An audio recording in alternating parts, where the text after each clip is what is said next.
Hey, what's up, y'all? This morning, got a call from a guy with a replant concern. Corn stands too thin. So, we're gonna go check it out, see what clues we can put together, figure out what happened, and help this guy make the decision. Here in the 1st of June, we don't want to be talking about replants, but looks like in this case, maybe we will. So, come along, let's see what we can figure out. Ooh, that's interesting. So this is the field we got called on today. Now down the road doesn't look too bad, but remember your eye can row 8,000 plants an acre. As we look crossways, it gets real thin. And so we're looking at about 20,000 plants an acre here, which is not enough to do us any good.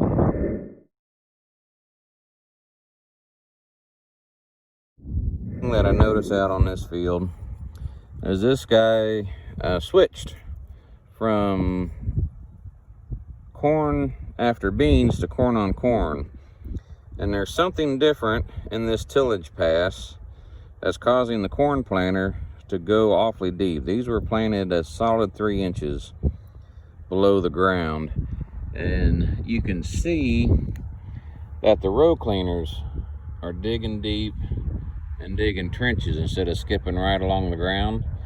And so that, whatever the tillage change was between the bean ground and the corn on corn ground, has made a difference in how the planter performs, which is making a difference in emergence.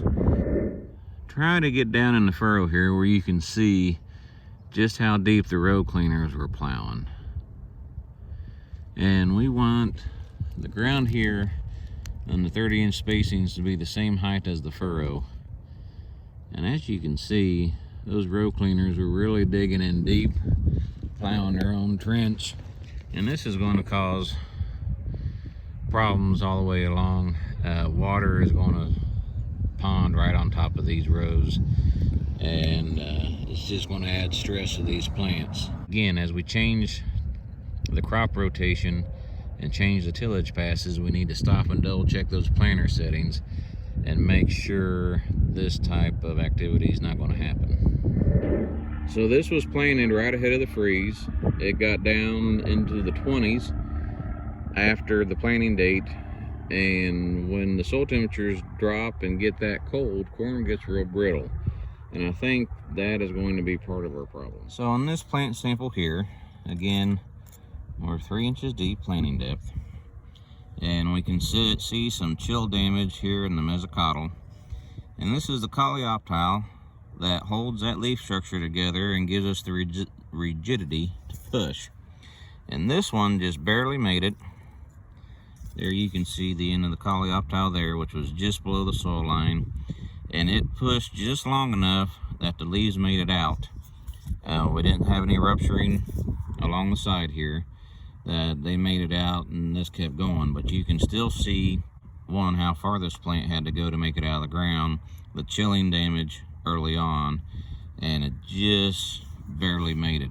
But that's a little too big of a challenge than we want to give these plants at this stage. Another really good example, we've got the seed, mesocotyl into the coleoptile, and you can see right here, this was the point that it was pushing up out of the soil.